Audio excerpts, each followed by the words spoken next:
Desde el año 2007, el Instituto Nacional de Salud Mental de los Estados Unidos lanzó un proyecto para explorar el mecanismo de comunicación microbiota cerebro-intestino. El objetivo es desarrollar nuevos medicamentos o tratamientos no invasivos para enfermedades mentales. También la Unión Europea en 2013 lanzó un proyecto, My New Good, de 5 años sobre la investigación de esta vinculación. Los estudios sobre la influencia de la microbiota intestinal en el cerebro han ido en aumento y se ha convertido en uno de los focos de las neurociencias. ¿Qué es la microbiota? La microbiota es la flora intestinal, el conjunto de microorganismos que se localizan de manera normal en distintos sitios de los cuerpos de los seres humanos, por ejemplo, en el hombre. Y el microbioma es el conjunto total de los genes. 2/3 de la microbiota son específicos de cada persona. Por lo tanto, se considera que es el documento de identidad. Tiene 100 billones de microorganismos, sobre todo Firmicutes y Bacteroidetes, que son los que predominan. Comprenden más de 3 millones de genes, 150 veces más que el genoma humano, y puede pesar hasta 2 kilos.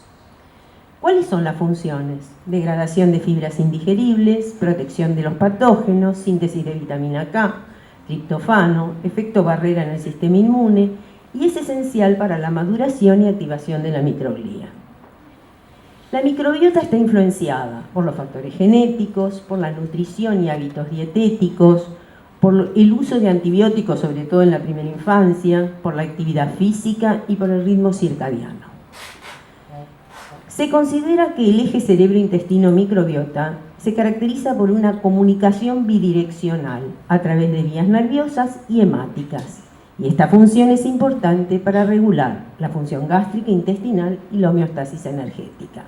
Pero la influencia aferente sensorial del intestino sobre el cerebro es 4 veces más grande que la influencia motora eferente y viceversa. El intestino tiene un sistema nervioso propio, el sistema nervioso entérico, y a su vez el ecosistema propio, que es la flora intestinal. A este sistema nervioso entérico se lo llama pequeño cerebro, minicerebro, cerebro abdominal, digestivo o segundo cerebro. Y puede funcionar independientemente, pero está regulado por el sistema nervioso autónomo a través de la vía simpática. La microbiota modula el eje cerebro-intestino a través de distintas vías. Vía endocrina, eje hipotalámico hipofisario adrenal, CRF, ACTH, cortisol, sistema inmune a través de las citoquinas y sistema neural a través del nervio vago. Hay 5 posibles vías de comunicación entre el intestino y cerebro, como decíamos recién: la red neuronal a través del nervio vago, el eje, el sistema inmune, algunos neurotransmisores y reguladores que son sintetizados por bacterias intestinales, y también la intervención de las barreras de la mucosa intestinal y sangre-cerebro. A través de la vía neural, el nervio vago detecta metabolitos de la microbiota, transfiere información al sistema nervioso central. Esto es integrado a la red autonómica, dando un resultado positivo o negativo. La estructura de las neuronas del sistema nervioso entérico es idéntica a la de las neuronas cerebrales. Tiene la misma capacidad de liberar serotonina, noradrenalina, dopamina, gamma multírico. Pero también tenemos los ácidos grasos de cadena corta, que son moléculas producidas por bacterias cuando fermentan los componentes de los alimentos, esencialmente la fibra, en el interior del colon. Son moléculas importantes y uno de los principales medios por los que la microbiota intestinal y alimentación contribuyen a mejorar nuestra salud. Apoyan el crecimiento de especies probióticas y tienen efectos antiinflamatorios, regulando la liberación de citoquinas y quimiosinas de las células inmunes. En el tema del sistema inmune intestinal, hay una interacción funcional entre la microbiota y el sistema inmune intestinal que comienza con bacterias comensales y que promueven un ambiente antiinflamatorio. El nervio vago sensa cambios a niveles de las citoquinas. El complejo vagal dorsal se conecta con el núcleo paraventricular, iniciando así la respuesta antiinflamatoria. También la acetilcolina tiene un efecto antiinflamatorio, y los Clostridium favorecen la expresión de TFG-beta en el colon y la secreción de inmunoglobulina Ge, lo que contiene efectos beneficiosos en la inducción de la respuesta inmune. Tanto los neurotransmisores, neuromoduladores, citoquinas, ácidos grasos de cadena corta atraviesan la barrera hematoencefálica, controlan la maduración y activación de las células del cerebro inmunitario, la microglia, que modula la vigilancia inmune y la poda sináptica. ¿Qué pasa con la barrera intestinal? Habitualmente impide el paso de antígenos, toxinas y productos microbianos, manteniendo un desarrollo correcto de la barrera epitelial, sistema inmunitario y adquisición de tolerancia hacia antígenos. Las uniones estrechas determinan de forma crítica la función de la barrera, y los bacteroiditis frágiles promueven la diferenciación de linfocitos T, la producción de interleuquina 10 y la secreción de polisacáridos que cohesionan la barrera intestinal. En cuanto a la barrera hematoencefálica, los ácidos grasos de cadena corta ayudan a que la barrera sea menos permeable, y una falta de microbios intestinales se relaciona con un aumento de la permeabilidad. Estos déficits en la permeabilidad intestinal pueden sustentar la inflamación crónica de bajo grado observada en trastornos como depresión, y el microbioma intestinal juega un papel crítico en la regulación de la permeabilidad intestinal. Situaciones que alteran la permeabilidad intestinal son infecciones y estrés, alteración de la barrera por inflamación, producción de enzimas proinflamatorias que afectan la barrera, microbiota que puede inducir señales por vía vagal, y los metabolitos bacterianos que pueden atravesar la barrera gastrointestinal e interaccionar con células neuronales, estimulando el sistema nervioso central. Todos estos cambios de la microbiota intestinal pueden afectar funciones fisiológicas, conductuales y cognitivas. Ahora bien, ¿qué pasa con la microbiota a lo largo de la vida? Estéril en el interior del útero, el aparato digestivo del recién nacido es colonizado por microorganismos, los de la mamá, por la vía vaginal, por las heces, por la piel, por el pecho. Desde el tercer día, la composición de la microbiota intestinal depende directamente de cómo el bebé es alimentado. La microbiota intestinal de los bebés amamantados, por ejemplo, estará dominada por bifidobacterias, diferente a aquellas que son alimentados por fórmula. Los nacidos por cesárea tienen un predominio de Staphylococcus, y los nacidos de parto normal, Lactobacillus y Bifidobacterium, que se estabilizan a los 3 años, y es similar la flora en los adultos, continuando su evolución a un ritmo más estable durante el resto de la vida. Ahora bien, ¿qué pasa en el envejecimiento? Mientras se conserve la diversidad, la situación, se mantiene, pero habitualmente va disminuyendo, la composición de la microbiota a medida que envejecemos. Un envejecimiento saludable se relaciona con un microbiota diverso, pero esta composición, como decía, es variable porque hay un estado proinflamatorio basal que interactúa directamente con la microbiota en los adultos mayores y aumenta la susceptibilidad a enfermedades que acompañan el envejecimiento. Esto fue uno de los primeros estudios que se hizo en 161 sujetos irlandeses mayores de 65 años con un grupo control de jóvenes, donde en los jóvenes había un predominio de bacteroidetes y en los mayores de Firmicutes con gran variabilidad interindividual. Pero también la microbiota no es la misma si un adulto mayor vive en su casa, con el estado de salud, el tipo de nutrición, si está en una institución, si está hospitalizado. En este estudio, sobre 178 pacientes no tratados con antibióticos ancianos, cuya edad media era de 78, en un rango de 64 a 102, fueron reclutados teniendo en cuenta, por ejemplo, su lugar de residencia. Un grupo de ancianos sanos eran residentes en una comunidad y los frágiles eran institucionalizados. Los resultados revelaron que la composición de la microbiota intestinal de los ancianos considerados en el estudio estaba correlacionada con el lugar. Los residentes de la comunidad tenían mayor número de Firmicutes y menor incidencia de bacteroidetes. En pacientes después de los 100 años, la microbiota se caracteriza por una reorganización de la población de Firmicutes y un enriquecimiento de anaerobios facultativos, en particular los patobiontes. Eso se asocia a un aumento de estado inflamatorio. En este paper sobre análisis de la microbiota filogenética en semisupercentenarios entre 105 y 109 años en comparación con adultos, ancianos y centenarios, la microbiota central de taxones bacterianos simbióticos de gran concurrencia, que principalmente pertenecen a las familias dominantes de los dejamos para que los lean, con abundante acumulada, disminuye con la edad. El envejecimiento entonces se caracteriza por una creciente abundancia de especies subdominantes, así como una reorganización de su red de ocurrencia. Entonces, tenemos que en el envejecimiento hay degeneración del sistema nervioso entérico, alteraciones de la microbiota, de la motilidad gastrointestinal y perturbaciones en la permeabilidad del intestino. Esto promueve el desarrollo de enfermedades gastrointestinales, afecta el estado inflamatorio e influye en la composición y en la función de la microbiota residente. La inmunosenescencia activa la microglia, se produce la degradación de las barreras, el riesgo de una vejez patológica y también tenemos el aumento del daño oxidativo por una inflamación crónica de bajo grado.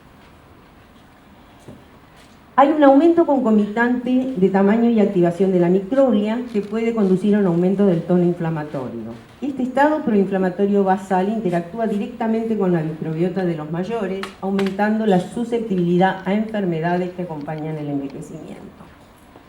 ¿Qué pasa en el envejecimiento patológico? La evidencia acumulada vincula fuertemente la disbiosis intestinal como un factor de riesgo en una amplia gama de enfermedades mentales. Los neurometabolitos alcanzan nuestro cerebro por vía nervioso-sanguínea y cuando la flora intestinal se altera la producción de estos neurometabolitos que va a repercutir en nuestra función mental. Este es un estudio canadiense donde hay un campo emergente en el estudio de la salud mental que estaría relacionado con la nutrición, la inflamación y el microbioma. Bueno, estos otros dos son otros estudios del 2017 y del 2015. ¿Qué pasa con el estrés? El estrés sabemos que es una situación a nivel de la tercera edad, un factor muy importante. Bruce McEwen dice que el estrés puede ser definido como una amenaza real o supuesta a la integridad fisiológica o psicológica de un individuo que resulta en una respuesta fisiológica y o conductual. En medicina, el estrés es referido como una situación en la cual los niveles de glucocorticoides y catecolaminas en circulación se elevan. En el estrés se produce la hiperactividad del eje, la liberación del factor de corticotropina, se estimula el ACTH y el cortisol que induce la síntesis y liberación de glucocorticoides. Sabemos lo que pasa en las condiciones normales, cuando se produce el SHATOF, y en condiciones patológicas, cuando los niveles de glucocorticoides terminan haciendo el daño cerebral. La disfunción del eje se han asociado con disminución del volumen del hipocampo, del rendimiento cognitivo, del mayor riesgo de depresión y de ansiedad en la última etapa de la vida. El estrés produce disminución en el vaciamiento gástrico, aumento de la motilidad colónica, con la consecuente alteración del tránsito entérico, genera cambios en el tono vagal, regulación del tránsito intestinal y el colon responde con mayor intensidad al estrés debido a la activación del núcleo paraventricular del hipotálamo. La microglia, una vez activada, puede liberar varias citocinas y quimiosinas y expresar numerosos marcadores antigénicos, regulando los neurotransmisores y sufrir cambios morfológicos extremos. Entonces, tenemos la inflamación sistémica con los cambios metabólicos, los desafíos inmunitarios, las disbiosis intestinales y la interacción entre el cerebro y el sistema inmune periférico. Un elevado nivel de citoquinas inducidas por el estrés incrementa la cantidad de interleuquinas, el factor de necrosis tumoral, produciendo una inflamación de bajo grado, eleva el neuropéptido I que genera vasoconstricción y disminuye la función inmunológica. En la vejez los factores de estrés son múltiples: síndrome del nido vacío, jubilación y magros ingresos, fallecimiento del cónyuge, de pares, pérdida de autonomía física, enfermedades, institucionalización, ser víctima de robo, asalto o estafa. Esto hace que el estrés y el trauma aumenten la vulnerabilidad, diferentes noxas que terminan en daño, se atrofian las estructuras neurales con disminución de las arborizaciones dendríticas y de la espina o muerte en los casos extremos, y en la resonancia se ven volúmenes hipocámpicos reducidos por estrés postraumático y depresión u otras enfermedades. La relación fundamentalmente entre la microbiota, la ansiedad y la depresión se ha estudiado fundamentalmente en modelos animales. Se observó que la separación materna en ratones, un modelo establecido de estrés en la vida temprana, indujo cambios profundos en la microbiota intestinal que resultó en un fenotipo similar a la ansiedad. Los ratones que no tenían flora, digamos, en una respuesta exagerada al eje, podían revertirse mediante la colonización de especies específicas. Estos son algunos papers. Este es un estudio a doble ciego con voluntarios sanos que tomaron Lactobacillus helveticus y Bifidobacterium. Los resultados mostraron que los niveles de estrés psicológico y de cortisol libre en orina disminuyeron en sujetos que tomaron probióticos regularmente. El estrés crónico provoca el desequilibrio del eje y la depresión.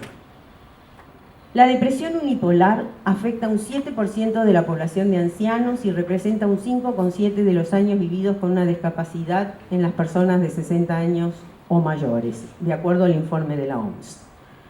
La disfunción, entonces, la microbiota intestinal probablemente juega un papel crucial en la fisiopatología de la depresión. Tenemos las alteraciones de los neurotransmisores, de la neuroplasticidad de los circuitos neuronales, la alteración del eje, del sistema inmune y también los trastornos gastrointestinales y las anomalías de la microbiota intestinal. La hipótesis de la neuroinflamación enfatiza los diversos aspectos sobre el sistema nervioso central que ejercen las citoquinas proinflamatorias excesivas liberadas por la microbia, inducidas por factores como el estrés, la enfermedad y la infección. La alteración de la neuroinflamación y neuroplasticidad inducida por la disfunción de la neuroglía produce depresión. Niveles aumentados de enterobacterias y alistipes, pero niveles reducidos de Faecalibacterium observaron en depresión y una correlación negativa entre el Faecalibacterium y la gravedad de los síntomas depresivos. La familia Bacteroides está asociada con depresión y la microbiota es un factor clave en el vínculo entre dietas no saludables y depresión. También este es un estudio que se hizo en manía aguda donde tenían prescripciones de antibióticos. Para pacientes femeninas, estas prescripciones se relacionaron con infecciones de tracto urinario, mientras que los pacientes masculinos, las prescripciones fueron para infecciones de superficie respiratoria y de piel.